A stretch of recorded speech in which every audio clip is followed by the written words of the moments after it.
Just 4 months ago, on this day in February, Nigeria recorded only one case of COVID-19.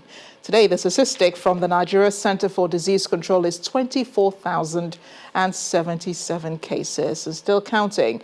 But with still no cure, the Nigerian government has relied on a cocktail of programs and policy pills.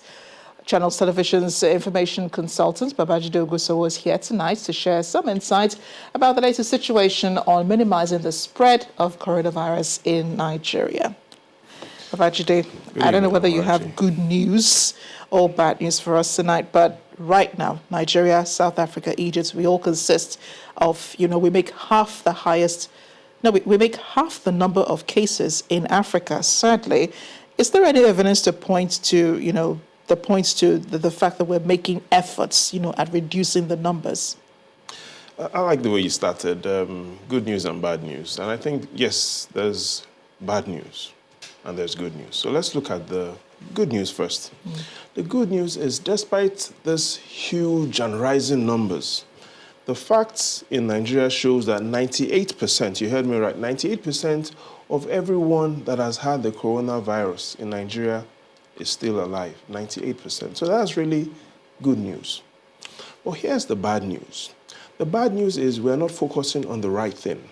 We're focusing on that number, 24,077, because it sounds scary.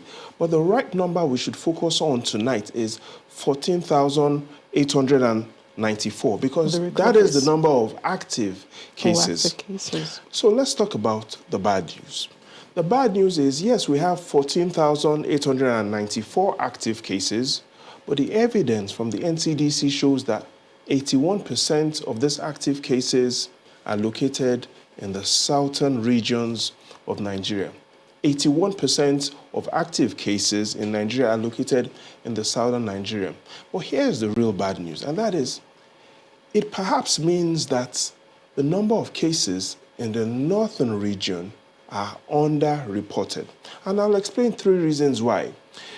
Once you look at the facts today that shows that 81% of active cases are in the southern region of Nigeria, it will make you ask 3 questions. The first question is, what does the census show? The census, last census, did not state that majority or most of Nigeria's population was located in the south. It showed most of the population was located in the north. Same thing. Household size. The northern region has larger household sizes, and yes, the northern region, based on the last report, has higher illiteracy rates. So it makes us really ask the question, are we sure that 81% of active cases are in the southern region of Nigeria, or are the cases in the north understated and yet to be reported? Oh, but I have to ask, what's the worst case scenario? We heard the Commissioner for Health here in Lagos say that, there will be more cases reported, and we could go as high as 120,000.